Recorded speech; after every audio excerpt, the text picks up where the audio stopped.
They said it was science fiction. But this isn't a movie. This is real life.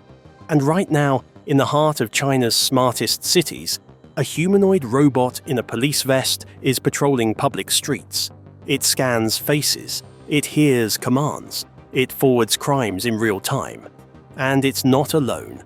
China just pulled back the curtain on a future packed with robots that don't just clean your house.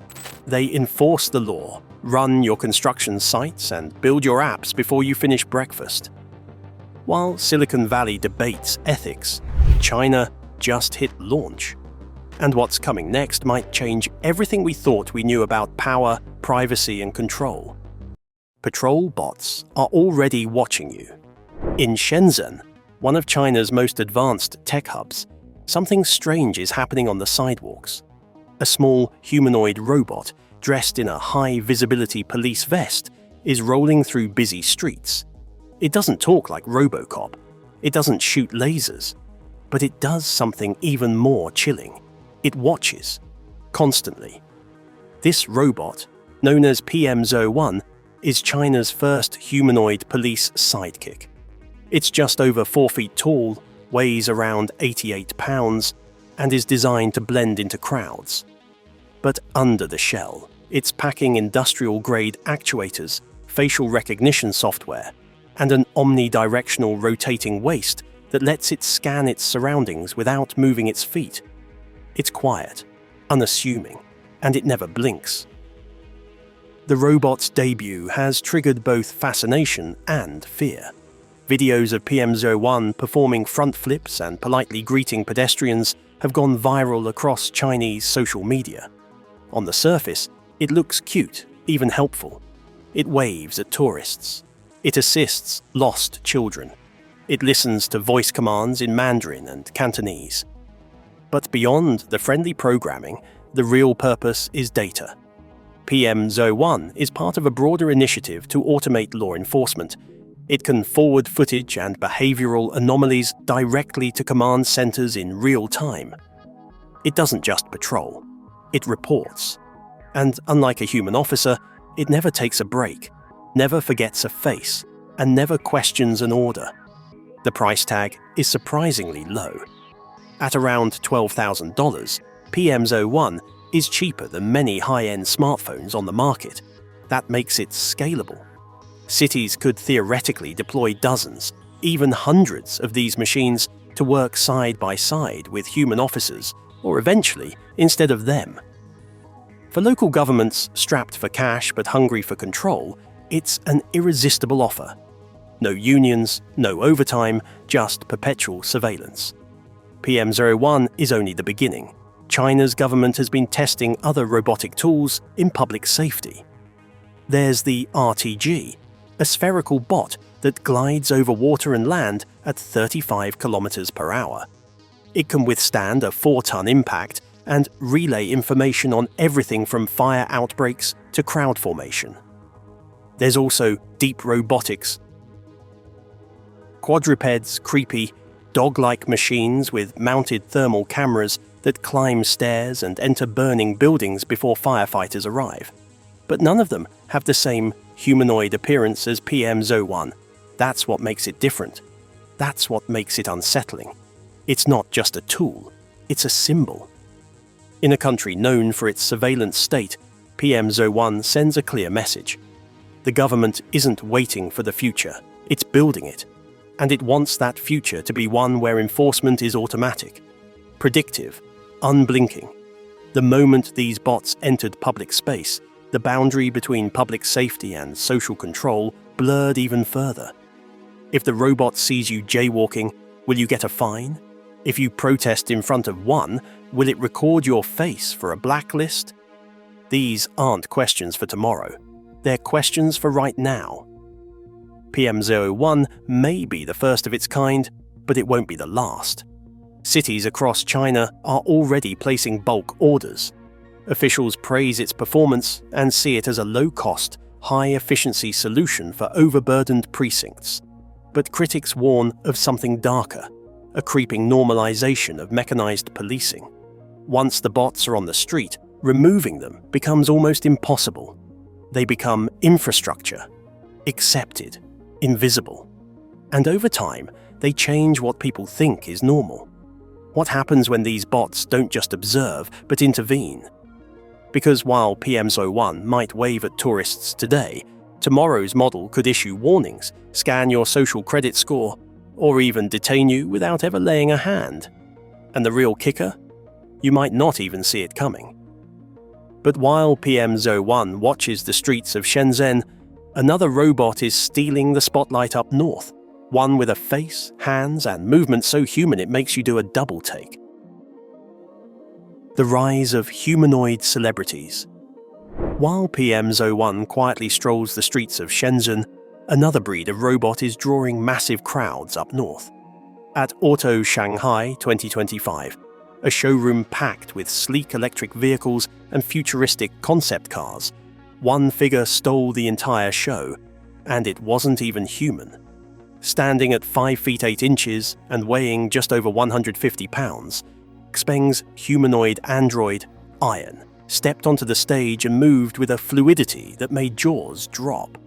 Gone were the stiff, jerky motions of older robots. Iron didn't wobble like a machine. It turned, gestured, and even blinked like a living being. For a moment, the audience forgot it was watching a machine. This wasn't just a publicity stunt or a technological sideshow. It was a statement. Xpeng, already known for pushing the limits of electric vehicle autonomy, unveiled Iron as the first humanoid robot powered by the same artificial intelligence software used in their self-driving cars.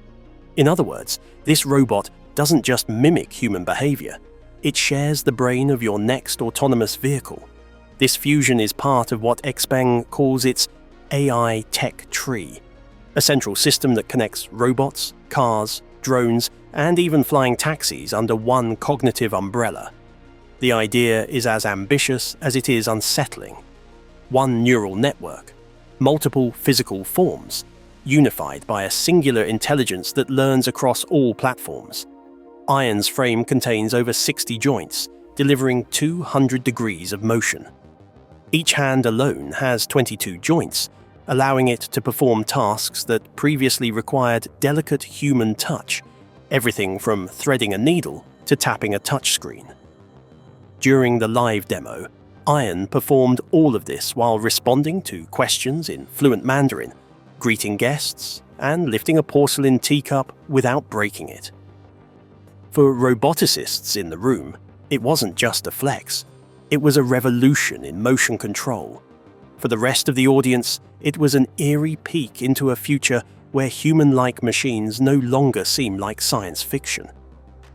What's more, Iron is not being built as a one-off prototype. Xpeng hinted at plans to scale production and place these humanoids into real-world environments, from customer service desks to personal assistants, from reception halls to domestic helpers.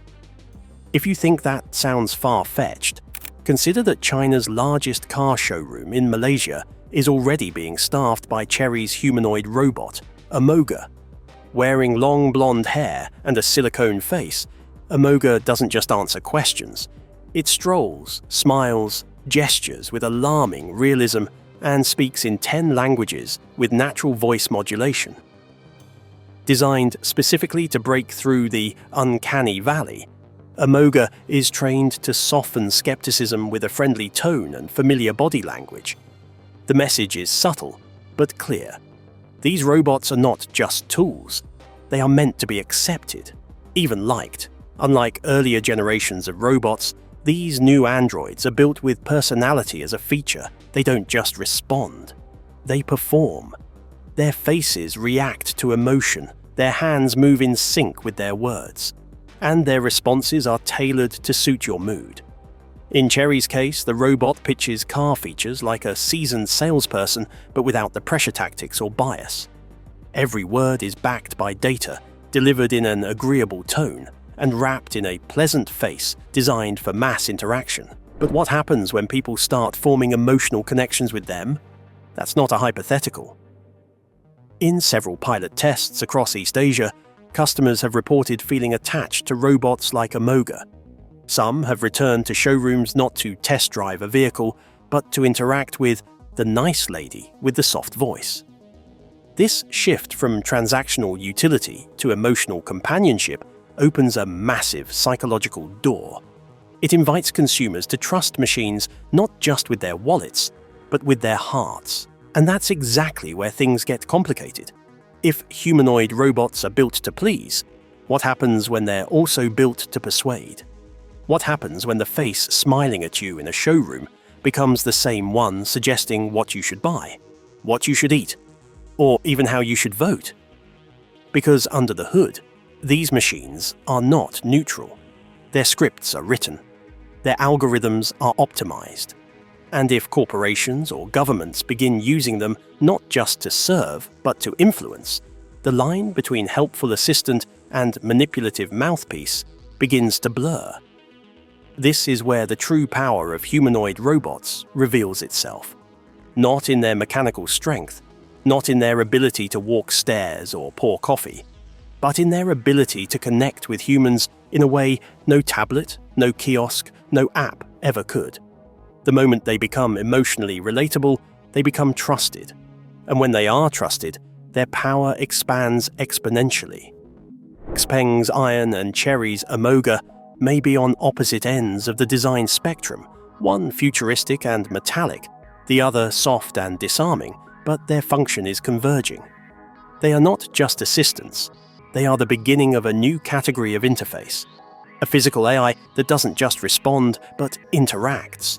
Not just calculates, but converses, and not just observes, but adapts in real time to human behavior and emotional feedback. In the coming years, China plans to deploy these humanoid robots in a wide range of public-facing roles. Banks, airports, schools, hospitals. The goal is not only to boost efficiency, but also to normalize interaction with synthetic beings. Children will grow up talking to robots the way previous generations grew up talking to teddy bears. Except these bears walk, talk, and remember your face. And it's not just China. Companies across the globe are racing to catch up. Tesla is aggressively pushing its Optimus robot into production, promising 10,000 units by the end of the year. Optimus runs on the same full self-driving computer found in Tesla cars, and it's already performing warehouse tasks like lifting boxes and sorting packages. Elon Musk has made it clear he sees a future where humanoid robots outnumber humans perhaps 10 to 1. Whether that vision comes true or not, the trajectory is unmistakable. Robots are not just coming. They are already here, and they are evolving faster than most people realize. As they integrate into daily life, these humanoids will challenge more than just industries. They will challenge the very nature of what it means to interact, to trust, to relate. When a machine looks at you, smiles and says, "I understand," how do you respond? Because once these robots move from novelty to necessity, we may find ourselves asking a far deeper question, not whether machines are becoming more human, but whether humans are becoming more machine. And as Xpeng Zion steps off the stage and into everyday life, one thing becomes clear. This isn't a demo anymore. This is deployment. Super agents and AI that build your business while you sleep. While the world was distracted by the smooth hand gestures of humanoid sales bots and robots doing gymnastics on patrol, something far more subtle and far more powerful was unfolding behind the scenes. It wasn't walking, it wasn't waving, it didn't have a face or a body, but it was already working faster than your entire IT team combined. That something was the latest iteration of Abacus AI's Deep Agent, and it just quietly leveled up the meaning of artificial intelligence. To understand how big this shift really is, you have to let go of what AI used to be. This isn't just a chatbot answering questions anymore. This is an autonomous agent capable of deploying entire business systems from scratch with a single prompt. It does not just assist, it executes. And now, with the release of the new Pro tier at just $10 per month, Anyone with an internet connection and a problem to solve can tap into the kind of power that used to require a team of engineers, a stack of servers, and a whole lot of caffeine. Picture this. You log into Deep Agent. You type one sentence. I need a live dashboard that tracks sales from my Google Drive, sends a report to my team when revenue drops, and posts daily updates to Slack. Before your coffee finishes brewing, the dashboard is live. The databases are syncing, the pipeline is running, and your analytics are already flowing in real time. You didn't write a single line of code. You didn't hire a developer. You didn't spend a weekend watching YouTube tutorials. It all just happened. Here's how it works. Deep Agent starts by spinning up a fresh PostgreSQL database. It builds a schema based entirely on your plain English request. It then crawls your connected drive, identifies relevant spreadsheets or CSVs, and loads them into the database. In the background, it sets up real-time syncing to keep that data current. Meanwhile, it claims an unused subdomain for you, provisions an SSL certificate, and deploys a polished web app interface so you can access your dashboard securely from anywhere. That same interface is already wired into your Slack workspace, ready to post alerts and updates as needed. This is not the future of automation. This is the death of busy work. The original version of Deep Agent could already control your browser, summarize emails, write slide decks, and fill out Jira tickets. But the Pro tier chains all of that together into a single flow. Now you can ask it to scrape competitor prices, update your pricing page, notify your marketing team, and send a status email all in one prompt. Each task is not just executed, it is connected. It is context-aware. It knows what it just did, and it understands what needs to happen next. That kind of continuity is a huge leap forward. It means Deep Agent is no longer a tool you use. It is now a partner you delegate to. You explain what you want in human language. It handles the rest. And this isn't limited to techies or startup founders. Teachers are using it to generate lesson plans, quizzes, and student feedback in minutes. Small business owners are using it to track inventory, automate orders, and message customers. Healthcare administrators are using it to process intake forms, schedule appointments, and generate reports. One person with one tool, replacing an entire back-end operation. But the real revolution is what this means for scale. When one person can build, run, and monitor systems that used to require entire departments, the entire structure of productivity begins to shift.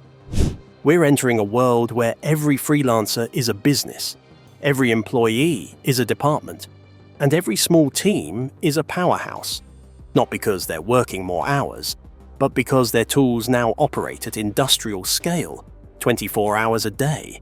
And Deep Agent is not alone in this space. Companies like Adept, Rewind AI, and Anthropic are racing to build their own versions of super agents. Meta is developing a standalone assistant that remembers your preferences, follows you across devices, and even switches between smart glasses, smartphones, and desktops seamlessly. Google's Project Astra is aiming for real-time conversation and video context, making its assistant not just a voice in your ear, but a true partner in your workflow. Apple, Amazon, and Microsoft are all laying the groundwork for agents that can interface across apps, services, and hardware. But Abacus has an edge. It isn't building an AI that's trying to be your friend. It's building one that works like your best employee. Fast, reliable, invisible. In many ways, this quiet evolution is more impactful than the humanoid robots grabbing headlines. While people gawk at androids, shaking hands and blinking politely, Deep Agent is already closing deals, analyzing spreadsheets, shipping products, and updating websites. It is quietly reshaping how work gets done. It is redefining what a solo entrepreneur or a small team is capable of. And it raises some very serious questions. What happens when one person can do the work of 10? What happens when every college graduate has access to enterprise-grade operations in their back pocket. What happens when companies realize they don't need to scale by hiring more people, but by subscribing to better agents? It's not a hypothetical. It's already happening. Venture capital firms are now requiring startup founders to include AI agents in their operations before funding. Corporations are restructuring job descriptions around hybrid teams of humans and AI tools. Even schools are reconsidering how to teach productivity because the tools students will use in the workforce don't exist in their current curriculum. We're not preparing for the future. We're living in its beta version right now. And it isn't just about efficiency, it's about access. Deep Agent has already democratized a level of power that used to be locked behind paywalls and specialized skills. Want to run your own e-commerce store? You don't need to hire a developer. Deep Agent will build the site, integrate payment, and handle inventory syncing with suppliers. Want to analyze market trends? You don't need a data scientist. Just describe what you're looking for, and it will build the charts, pull the data, and explain the patterns in plain language. In a world where jobs are changing and industries are shifting, that kind of autonomy is priceless. It allows people to move faster, take risks, and pivot without the friction of technical bottlenecks. It puts ideas into motion in hours, not months.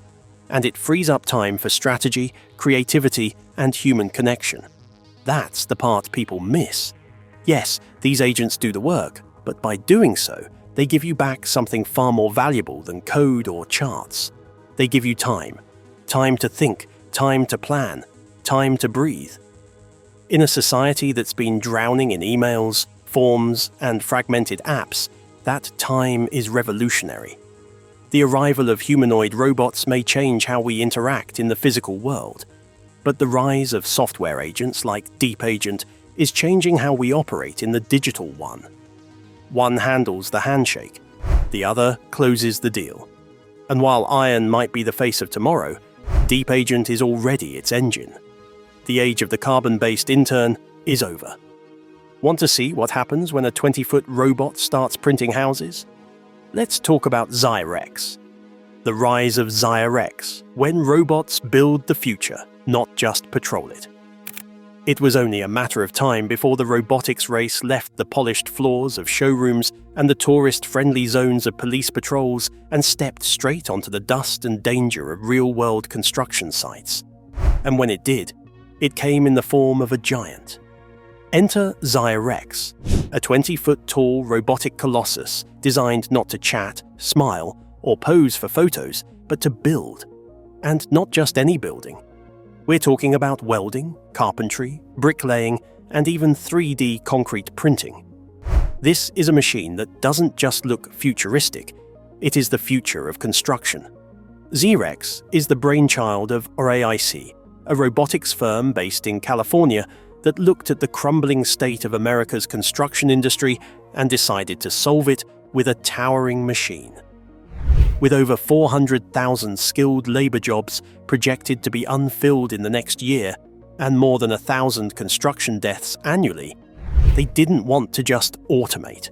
They wanted to reinvent the entire approach. Instead of seeing construction as a chaotic, high-risk environment, RAIC decided to turn it into a programmable blueprint. And Zyrex? That's the printer. Here's how it works.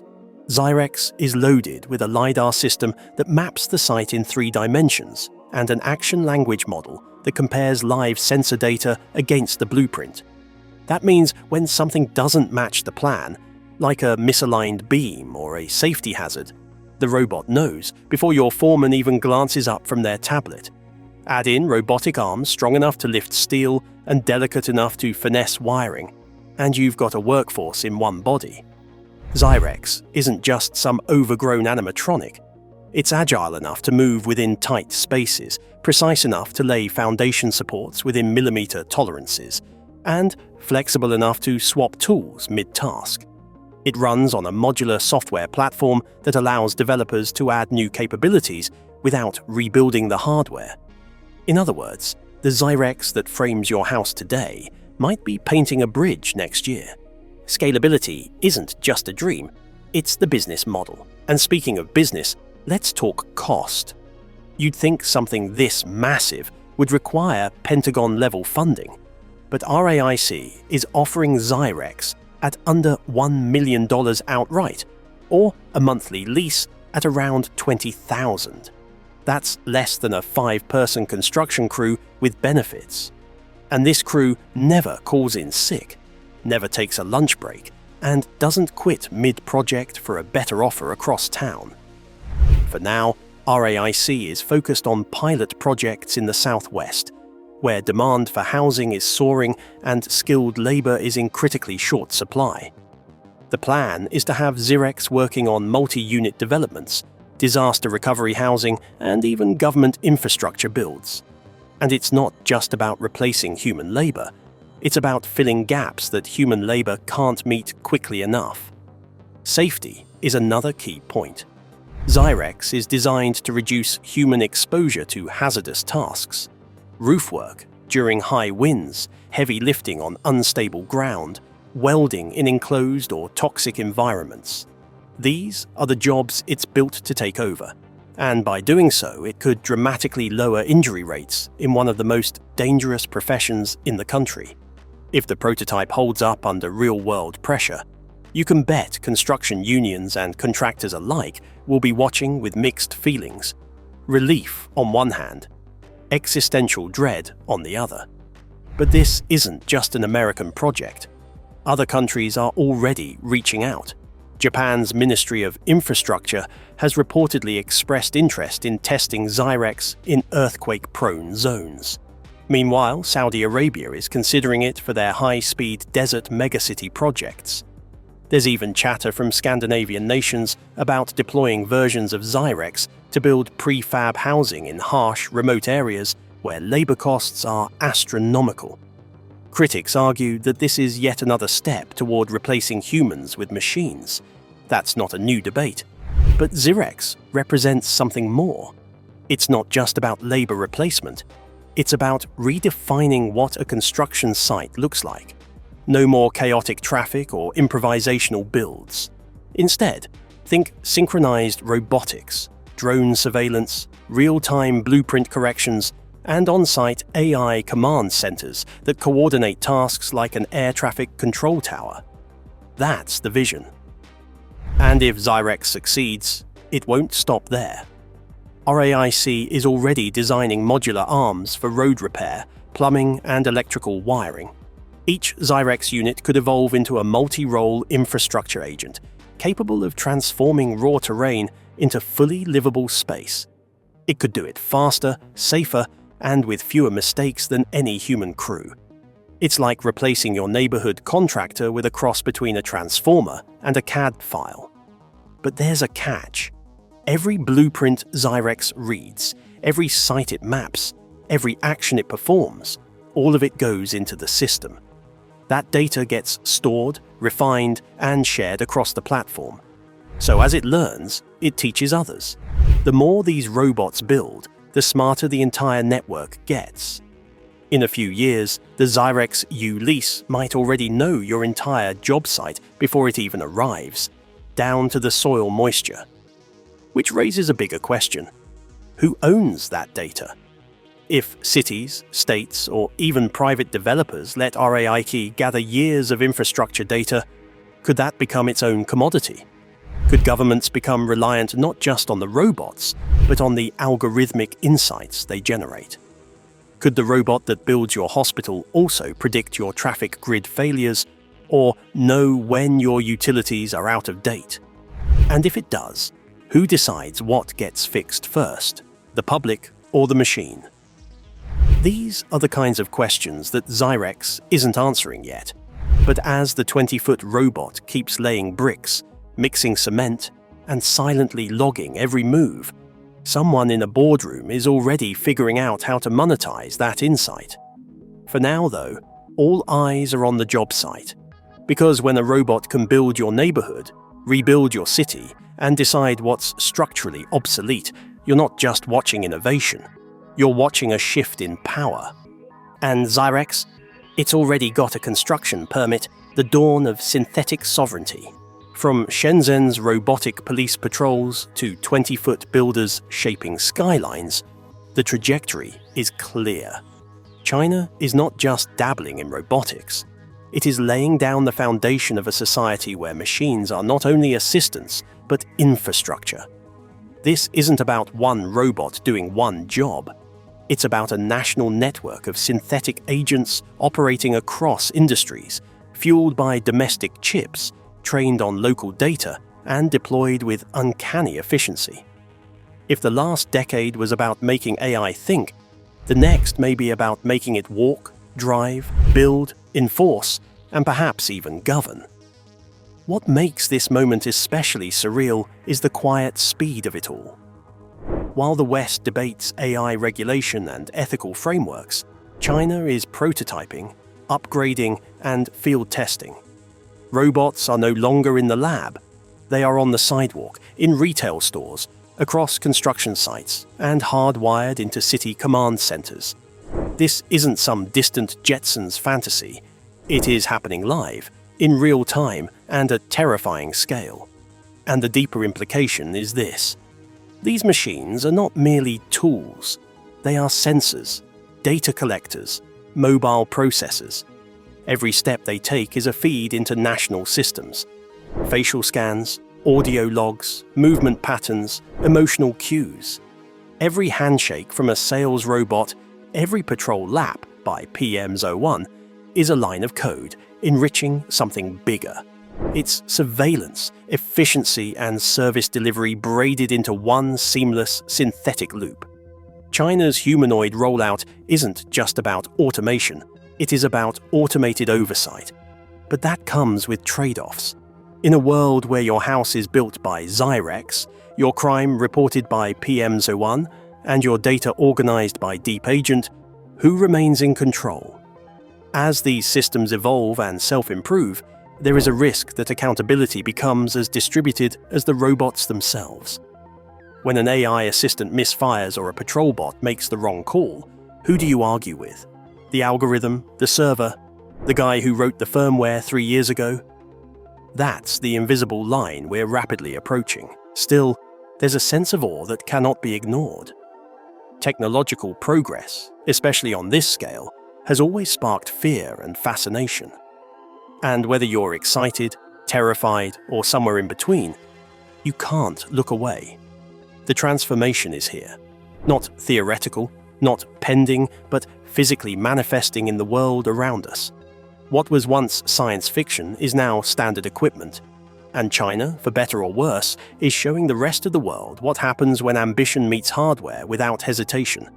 It's not just about who builds the best robot. It's about who integrates them fastest, deepest, and smartest into the real world. That contest has already begun. And you just saw the opening rounds. If this glimpse into the robotic revolution made your jaw drop, hit that like button and subscribe for more cutting-edge stories from the edge of AI, tech, and power. Now it's your turn. Do you think these robots will make life easier? Or are we handing over too much too fast? Drop your take in the comments below. See you in the next video.